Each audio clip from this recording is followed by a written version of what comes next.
This is a deconstructed slider made from certified Kobe beef from Hyogo Prefecture with a tarragon aioli. Tapas of pata negra jamon iberico topped with queso torta del casar. And these are tiny quiches, probably made from endangered quail eggs, or... No, none of this is that. This is the world's most expensive Mc-1035. Oh, for the sterling! Is that really necessary? Hey, what's up, guys? Welcome back to Binging with Babish. For this week, Andy, can you get an apron on, please? A little bit of professionalism here. Thank you. Sorry about that, guys. Heading out of town on vacation next week, and things are starting to get a little hectic around here. Anyway, today we're making the world's most expensive Mc-1035 from Archer. First up, we got about a dozen quail eggs, not endangered, but close enough, which we're going to crack with a surprising degree of difficulty into a medium bowl. I figured this is equivalent to about 4 chicken's eggs. So to it, we're going to add half a cup each heavy cream and whole milk. This is going to form the basis for a custard for our little quiches. I'm also going to add a 1/4 teaspoon cayenne pepper, kosher salt, freshly ground black pepper. And if ever there was an occasion to tiny whisk, tiny eggs are most certainly it. Tiny whisk until nice and homogeneous and all the yolks are broken. And for the pastry shell, I'm copping out and using store-bought phyllo shells. I figure this is probably what even the highest end of caterers would use. Plop these down on a parchment-lined baking sheet, and then I'm going to fill each one with a little bit of very finely grated Gruyere cheese. Because a quiche without cheese is like pretty much anything without cheese. Worse. Then, after straining, I'm going to pour the custard right up to the brim of each little cup. Then these guys are headed into a 350-degree Fahrenheit oven for probably about 10 minutes until the custard is set and they've exploded. Lesson learned, let's go ahead and grab ourselves a mini muffin tin sprayed down with nonstick spray. Rinse and repeat with a little bit of cheese, and then this time I'm going to par bake. I'm hoping that this will melt the cheese and create a protective layer between the custard and the pastry, preventing soggage. That's done, let's fill them up, plop them back in the oven for about 10 minutes, just until the teeny tiny custards are set. In the meantime, I'm going to make some Parmesan cheese crisps, because quiches without 2 kinds of cheese is like anything without 2 kinds of cheese. Worse, I'm baking some little piles of finely grated Parmesan at 375 and until crisp, and then before they cool, I'm cutting them into little tiny rounds. Now it also looked like there was a little red thing sticking up out of the quiches, so I'm going to go with some fried speck. Speck is a kind of smoked prosciutto that apparently smokes a whole lot when you fry it, so turn on your fans. And then for the little dot of green, I'm thinking an asparagus truffle puree. I'm boiling a bunch of asparagus for about 5 minutes, shocking in an ice bath, and then plunging into a blender. And then to make sure that the mixture is pourable, I'm going to add a little bit of the cooking water. That's probably a little too much, Andy. That's okay. Top it up and blend into a smooth puree. And then once mostly smooth, I'm going to emulsify some oil in there, specifically this white truffle oil, which was sent to me as a gift by the channel Italia Squisita, so you know that it's good. Make sure to season with kosher salt, give it a taste, and then it's time to place it into our chefy squeeze bottle. Gracefully, this week I was able to find my funnel so that this doesn't become a teachable moment. And there we go. All there is left to do is do some practice dots on the table.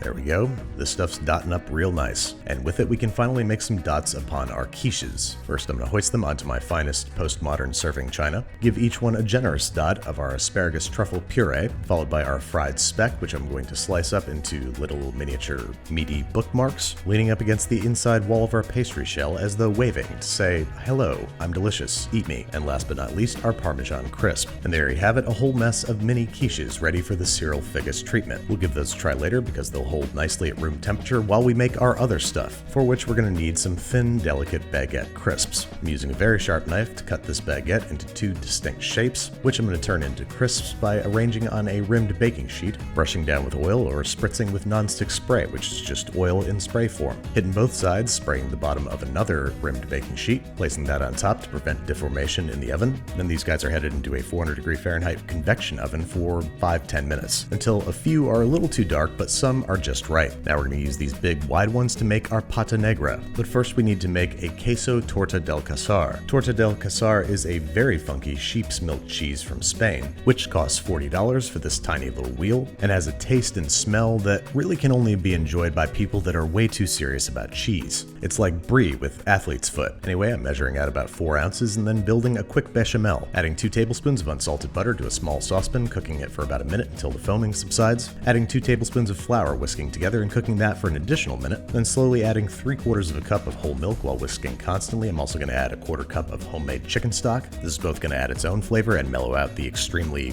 flavorful flavor of the cheese, which we're going to add next, off heat, and whisk until completely melted and incorporated. incorporated. Then get that into another squeeze bottle, and look at this, my funnel cup runneth over this week. Get all that cheesy goo in there and keep this guy warm, maybe in a bain-marie, to prevent the sauce from congealing. But not before we do the all-important squiggle test on the countertop, which it passed with flying colors. So now to plate up, we're going to grab the larger of our 2 different kinds of crostini, then grab some of our extremely expensive Pata Negra Jamon Iberico, which you might say is kind of like the Kobe beef of the ham world. It's a Spanish cured ham made from a very specific breed of pig. So I'm going to arrange 1 slice on each one of these crostini and then drizzle our queso torta del casar over top. Looked like a little zigzag pattern from what I could see. Not as pretty as I imagined it would be, but I'll be damned if I let this ham go to waste. Last but not least, we gotta tackle our deconstructed Kobe beef sliders. I couldn't find any Kobe beef from that specific prefecture, so here's some really high-grade Miyazaki A5 ribeye, which I'm going to generously salt, gently pat it in because it feels very fancy and I feel like I'm going to offend it, and then drop it in a ripping hot cast iron skillet. Our objective here is just to get a sear on both sides. We want this to be as rare as possible. About 2 minutes per side over super high heat. Then I'm going to set it aside, cover it with aluminum foil, and let it rest for about 10 minutes before commencing the slicing. Now, I don't know how this is going to turn out, so I'm just going to sacrifice the ribeye cap and save the rest of the ribeye for personal use. Arrange those slices on top of our smaller crostini, and then top them with a slice of what unfortunately looked like Colby Jack cheese. These are deconstructed sliders after all. Then I'm throwing these under the broiler both to finish cooking the meat and melt the cheese. And then I'm topping with what looked like deconstructed burger toppings: lettuce, pickle, and a half cherry tomato. And at this point I was so excited I forgot the tarragon aioli. I'm sorry, I'm only just realizing this now as I'm in my underwear doing the voiceover, but I'm going to soldier forward